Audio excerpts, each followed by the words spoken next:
Alors bonjour. Bonjour. Aujourd'hui je suis avec Louis Alléaume pour parler harmonie. Eh oui. Bonjour Louis. Bonjour Eva, ravi. Ravi également. Alors donc on a pas mal de questions en harmonie, n'est-ce pas, nous les violonistes, mais aussi tous les instrumentistes. Une question qui revient en boucle souvent, c'est à quoi ça sert les modes en jazz? Alors, en jazz pour l'improvisation, j'imagine, à quoi ça sert les modes?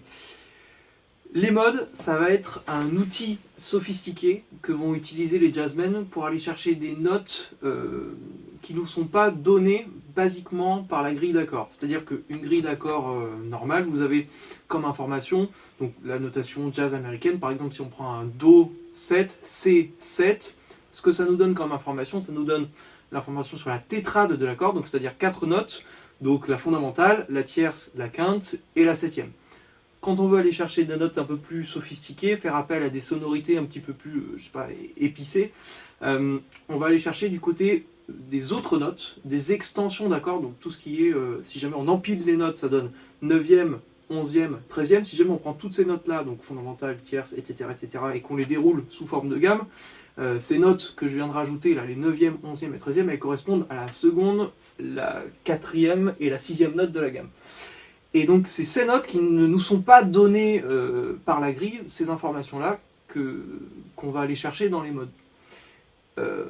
Moi je pense que s'intéresser aux modes c'est super, donc pour aller chercher ces sonorités un petit peu qui vont faire tendre l'oreille du public. Quand on commence à improviser, c'est pas nécessaire.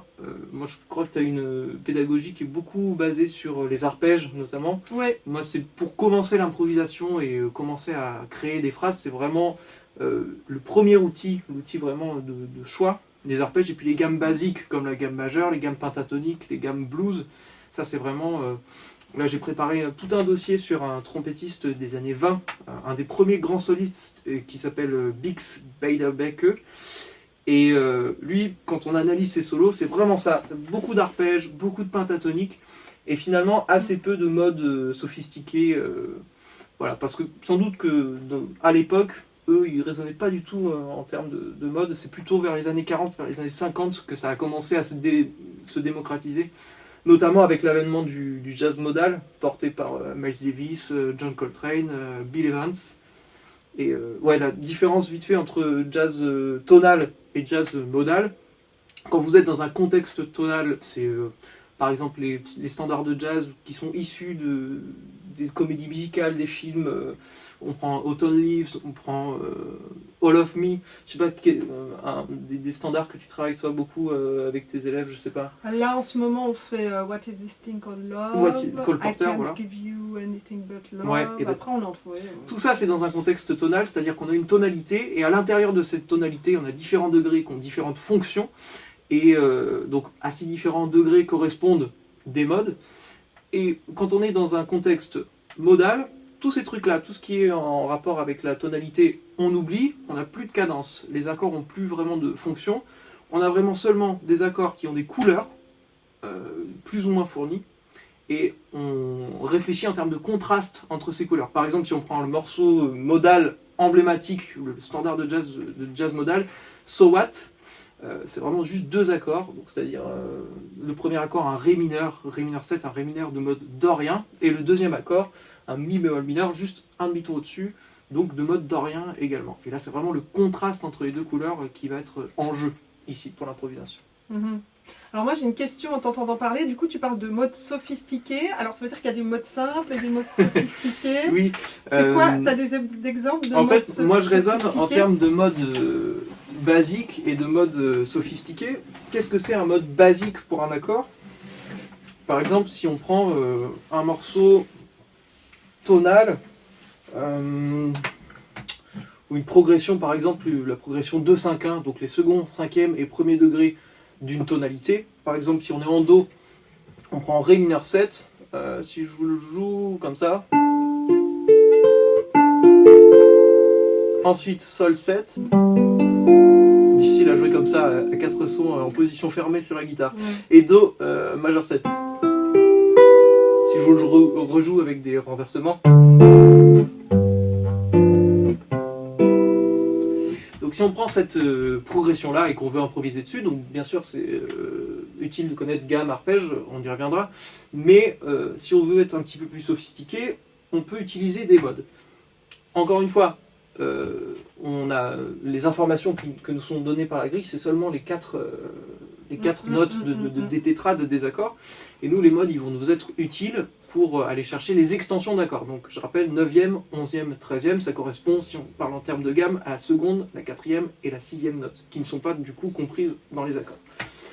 Et les modes basiques de ces accords-là, que je viens de jouer, c'est les modes qui sont en fait issus de la gamme majeure. Parce qu'en fait, tous ces degrés, on les crée à partir de la gamme majeure, on prend chacune des notes de la gamme majeure et on les monte avec toujours ces mêmes notes, on ne change pas de notes, on reste dans la même tonalité.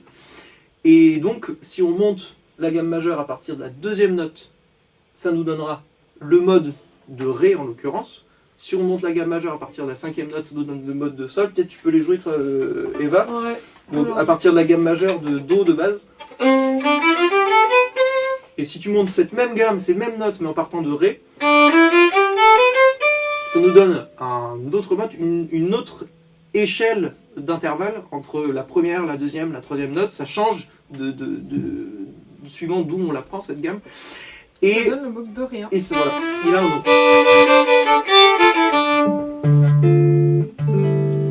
Et donc, ça c'est le mode basique qu'on va pouvoir jouer sur cet accord. Mais en réalité, des modes d'où on tire un accord à 4 sons qui correspond à la couleur mineur 7, rien qu'au sein de notre tonalité majeure, on en a 3. Donc on a le mode dorien, mais on a aussi le mode éolien, c'est le 6e mode, donc on prend la gamme majeure à partir de la 6e note, mais là tu peux peut-être le jouer à partir de Ré, ouais. Ça fait vraiment une autre couleur. Et là ça fait une autre couleur par rapport au mode dorien, du coup on change d'atmosphère. Et la troisième, le mode phrygien, à partir de Ré aussi. Encore une autre couleur. Voilà, encore une autre couleur. Mais les 4 notes de l'accord, ça reste la même chose. Ré, Fa, La, Do. Tiens, tu peux peut-être jouer tous ces accords-là, improviser, et moi je fais juste... Alors... Dorien...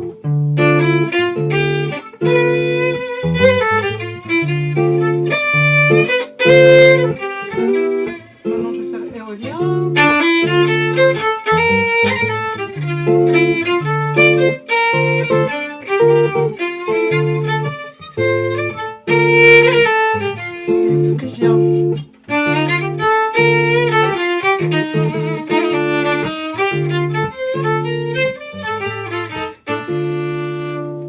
Voilà.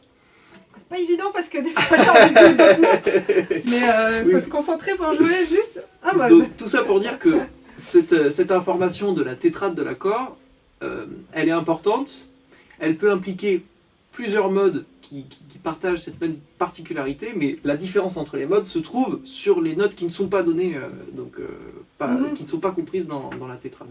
Et donc c'est pour ça qu'on parle de mode basique et de mode sophistiqué. Le mode basique, c'est le mode qui est issu de la tonalité, de manière de base qu'on construit l'accord à partir de la gamme majeure, par exemple. Et le mode sophistiqué, par exemple, si on prend un accord majeur 7, ce que vont avoir l'habitude de faire les jazzmen qui veulent avoir une couleur un petit peu plus sophistiquée, normalement on prendrait le premier mode de la gamme majeure, le mode ionien. Voilà. Et si on veut sonner un petit peu plus moderne, on peut prendre le 4e mode de cette même gamme majeure, le mode lydien, toujours en Do.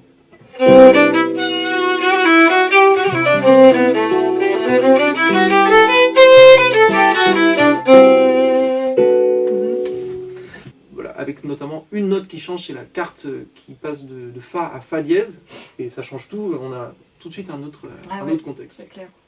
C'est clair. Moi j'adore l'utiliser, moi, le lydien, du coup j'utilise beaucoup. Alors, attends, j'ai encore une petite question. C'est que moi, par exemple, ça peut arriver que sur un accord de mineur 7, je parte et je joue un mineur mélodique. D'accord, ouais.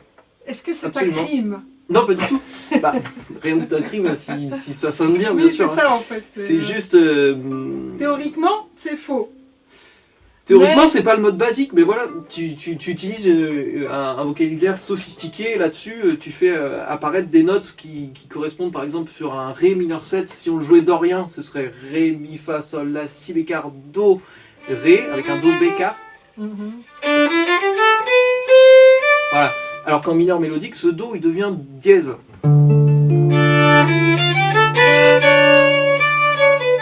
Et ça, moi, la manière dont je le ressens, c'est que cet accord-là, enfin ce mode-là, ça rend ce Ré un petit peu plus tonal, un petit peu plus premier degré, parce que cette couleur de mineur mélodique, c'est la couleur de base pour jouer les premiers degrés de tonalité mineure. Donc si on l'utilise dans un contexte un peu plus modal, donc juste on joue un Ré mineur 7,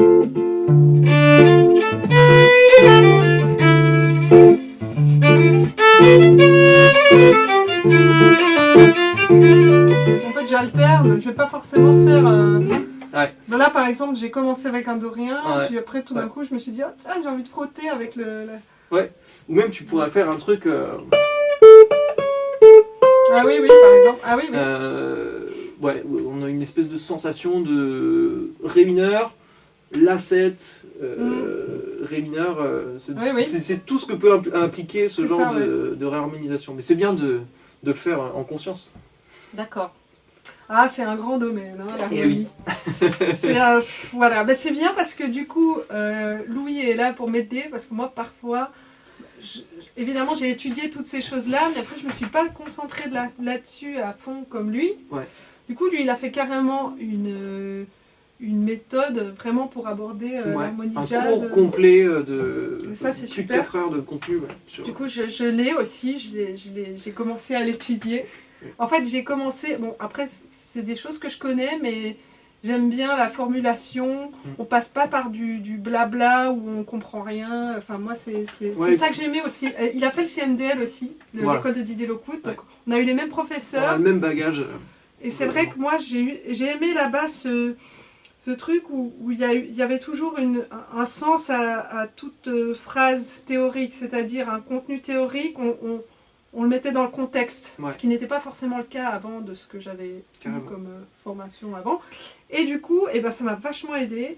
Et puis, disons que Louis, je sens ça dans son travail aussi. Voilà. Ouais, c'était une volonté pour moi, vraiment partir du contexte de ce dont on a besoin sur un standard, et puis décortiquer, et puis voir surtout comment les grands jazzmen font, comment ils s'en sortent, quelles sont leurs stratégies là-dessus. Et puis toujours appliquer avec des exercices, sinon on oublie quoi. Donc je vais mettre en dessous de la vidéo un lien vers sa formation que je recommande vivement. Et voilà, et on va vous préparer d'autres vidéos sur d'autres sujets en harmonie. À bientôt. À bientôt.